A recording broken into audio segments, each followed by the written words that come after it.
Baik, pada kesempatan kali ini saya akan menjelaskan mengenai sejarah, teori, dan prinsip kerja dari Relevance Hyper.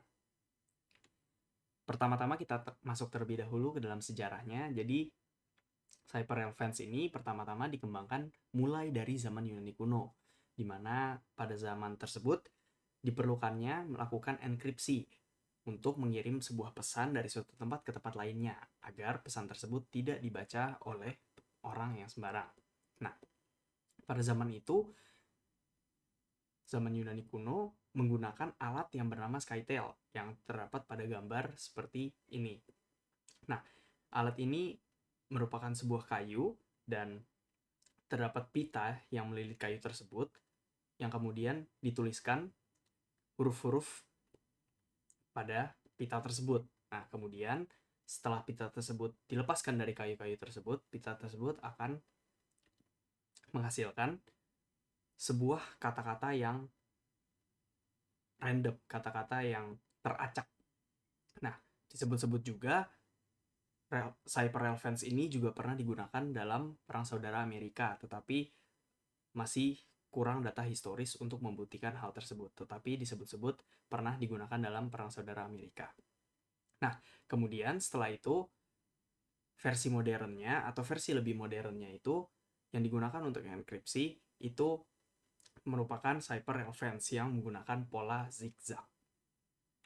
Nah, kemudian kita lanjut ke teori dari Cyber Relevance ini. Nah, jadi Cyber Relevance ini merupakan cara enkripsi teks yang berbentuk transposisi, di mana itu artinya Cyber ini itu hanya mengubah posisi dari huruf-huruf dari sebuah kalimat dan tidak menggantinya dengan huruf-huruf lainnya. Jadi itu hanya mengubah posisi-posisi dari huruf-huruf dari sebuah kalimat. Nah, kemudian Cyber Relevance ini juga menggunakan kunci dalam bentuk jumlah. Jadi kunci 1, kunci 2, kunci 3, dan seterusnya untuk menentukan pola zigzagnya. Seperti yang ada di contoh pada gambar. Nah, yang terakhir adalah bagaimana prinsip dari Relevance Hyper ini. Jadi, prinsip dari Relevance Hyper ini tentu saja zigzag. Jadi, ada dua contoh di sini, yaitu contoh pertama itu adalah melakukan enkripsi dengan rail.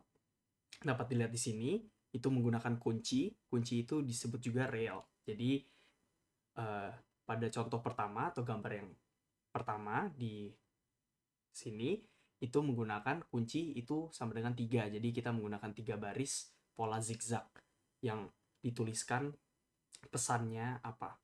Jadi, untuk pola zigzag yang pertama, yaitu menggunakan kunci 3, itu Binusian spasi spirit. Dan kemudian, untuk contoh kedua, itu menggunakan Binusian spasi university. Tetapi di sini berbeda jumlah dari kuncinya, yaitu untuk gambar kedua ini kuncinya itu sama dengan 5.